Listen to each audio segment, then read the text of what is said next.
Imagine a creature streams and rivers across Europe and North America. They noticed certain fish acting in ways that seemed completely illogical. These fish would swim in circles. They would move to the surface of the water when they should have been hiding. They would behave recklessly, almost as if something was deliberately making them vulnerable. The observation started slowly. A fisherman would catch a fish behaving strangely. A researcher would document an odd pattern in a particular stream, but nobody could explain what was happening or why these fish were acting this way. It wasn't a disease that killed them outright. It wasn't a lack of food or water quality problems. The affected fish were eating, growing, and surviving, but their behavior was unmistakably wrong. Scientists began collecting these oddly behaving fish and examining them closely. They performed autopsies. They looked for signs of disease or infection, and eventually they found something unusual: small white cysts in the brains of these fish. The cysts were tiny, barely visible to the naked eye, but they were definitely there. The researchers realized they were looking at an infection, but not caused by a bacterium or virus. This was something else entirely. Through microscopic examination and later genetic testing, scientists identified the culprit, a parasite belonging to a group called acanthocephalans, commonly known as spiny-headed worms or thorny-headed worms. The specific species they found in freshwater fish was Acanthocephalus proboscidus. This parasite was infecting fish brains and somehow causing the bizarre behavioral changes that observers had been noticing. But the real question wasn't just what the parasite was. The real question was how. How could something so small have such profound effects on behavior? How could it make fish act against their own survival instincts?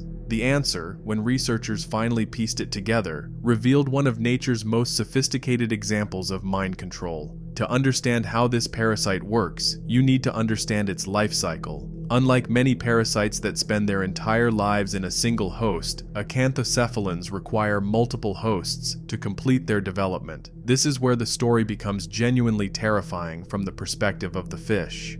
The cycle begins with small crustaceans called amphipods. These are tiny creatures, just a few millimeters long, that live in freshwater environments. An infected fish releases parasite eggs into the water through its feces. These eggs are eaten by amphipods. Once inside the amphipod, the parasite doesn't stay dormant. It develops, grows, and transforms into a new stage of its life cycle. The parasite doesn't kill the amphipod immediately. Instead, it lives inside it, waiting. Then a fish eats the infected amphipod, and this is where the manipulation begins. The parasite enters the fish's digestive system and makes its way through the intestinal wall. It penetrates deeper into the fish's body, working its way through tissue and eventually reaching the brain. Once in the brain, it establishes itself within the tissue, and this is when the behavioral changes start. The infected fish's behavior becomes increasingly abnormal. It loses its natural fear response. It becomes more active and visible when it should be hiding. It moves toward the surface of the water instead of staying in the middle column or near the bottom where it's safer. It essentially becomes more conspicuous and more vulnerable. Here's where the true horror of the parasite's strategy emerges. The parasite isn't making the fish act strangely for no reason. It's making the fish act in ways that increase the likelihood of being eaten by a bird. You see, the next stage of the parasite's life cycle requires it to be inside a bird. The fish are just intermediate hosts. The parasite's ultimate goal is to get inside a water bird like a cormorant, heron, or kingfisher. So when the parasite manipulates the fish's brain to make it swim near the surface and act unnaturally, it's actually increasing the fish's chances of being caught and eaten by a bird. The parasite is essentially programming the fish to get itself eaten, and when the bird consumes the fish, the parasite travels into the bird's digestive system, where it can finally reproduce and reach maturity. The birds then release parasite eggs back into the water through their feces, and the cycle begins again. But the infected fish that survives, it remains infected. The parasite stays in its brain, continuing to exert control over its behavior. If that fish manages to avoid being eaten, it will spend the rest of its life under the parasite's influence. Understanding that the parasite manipulates fish behavior is one thing. Understanding exactly how it does this is something else entirely. For years, scientists had theories, but the precise mechanism remained mysterious. Recent research, however, has started to reveal the answers. When the parasite establishes itself in the fish's brain, it doesn't just sit there passively. It begins producing chemicals, neurotransmitters, and neuromodulators that affect how the fish's brain processes information. These chemicals interfere with the normal functioning of the brain regions that control fear, caution, and risk assessment. Think of the fish's brain as having a threat detection system. Normally, when a fish sees a shadow overhead or senses danger, signals fire in certain brain regions that trigger the fear response. The fish hides or flees, but the parasite disrupts this system. It floods certain areas of the brain with chemicals that suppress the normal fear and caution responses. The sophistication of this manipulation is genuinely striking. The parasite doesn't just make the fish sick or lethargic. It doesn't cause pain or obvious distress that might trigger healing or avoidance behaviors in the fish. Instead, it subtly rewires the fish's decision-making processes. It changes what the fish wants to do, not just what it's able to do.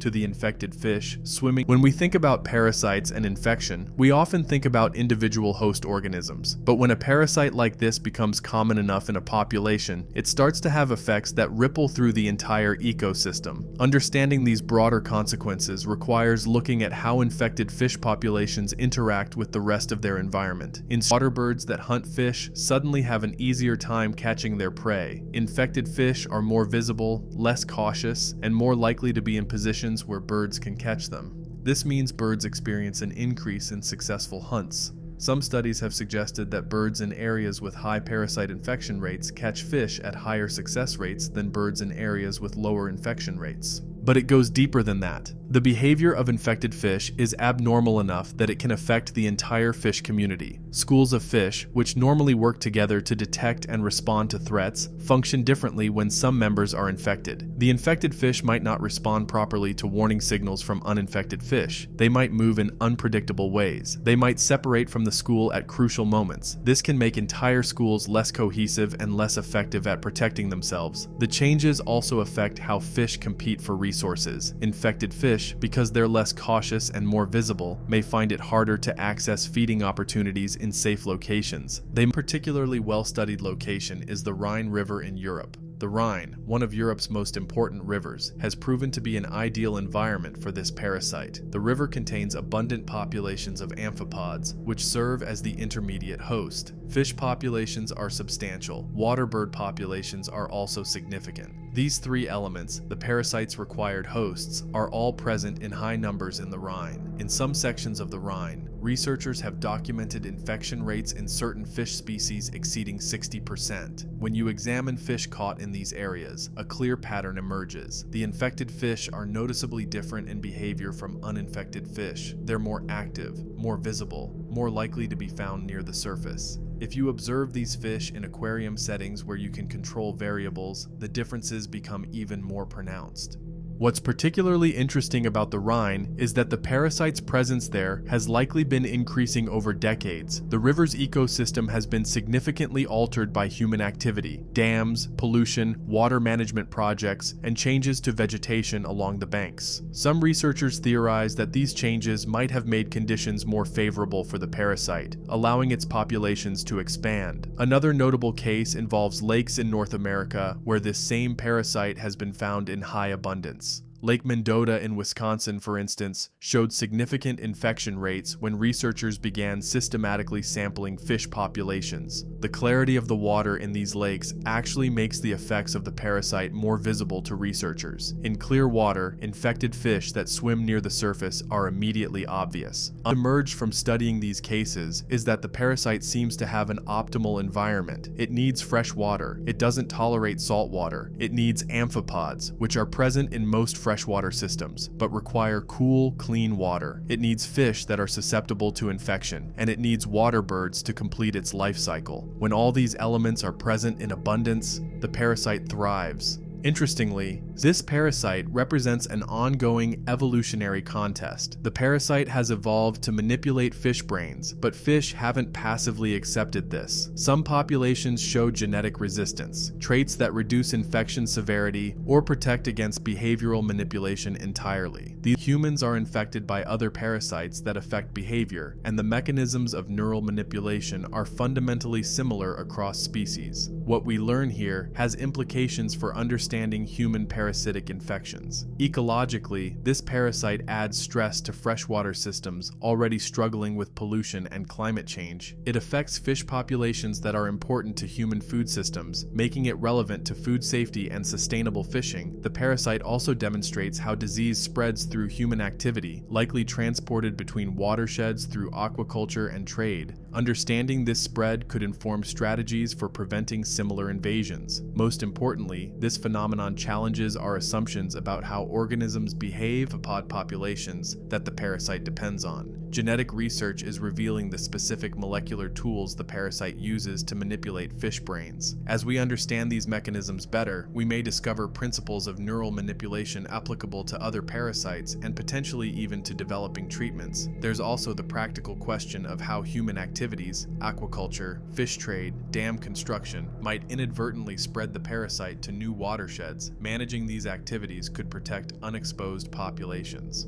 The parasite that turns fish into zombies is not a fictional creation. It's a real organism engaged in one of nature's most sophisticated strategies for survival. It has evolved the ability to fundamentally alter the behavior of another organism, not through force or toxins, but through subtle chemical manipulation of the brain. What makes this phenomenon so remarkable is not just the fact that it happens, but how completely it works. The infected fish don't just show minor behavioral quirks. Their entire decision-making process is redirected toward outcomes that would be catastrophic for them if they understood what was happening. They are, in the most literal sense, being controlled. This system represents millions of years of evolutionary refinement. The parasite has been selected for effectiveness at manipulating fish brains. The water birds that benefit from the parasite's behavior manipulation have been indirectly favored by this system, getting easier meals than they would otherwise. The fact that this is happening right now, in rivers and lakes around the world, in populations we can study and observe, makes this not just a biological curiosity, but an ongoing phenomenon worth understanding. The infected fish swimming near the surface of their streams are living examples of how deeply one organism can influence another. They're demonstrations of the power of evolution to create sophisticated, though sometimes horrifying, biological strategies. If you found this exploration of parasitic mind control fascinating, please like this video and subscribe to our channel. We create in-depth educational content about the incredible and sometimes disturbing phenomena occurring in the natural world. Subscribe so you don't miss future videos about the biological strategies and evolutionary arms races that shape life on Earth. Thank you for watching, and we'll see you in the next one.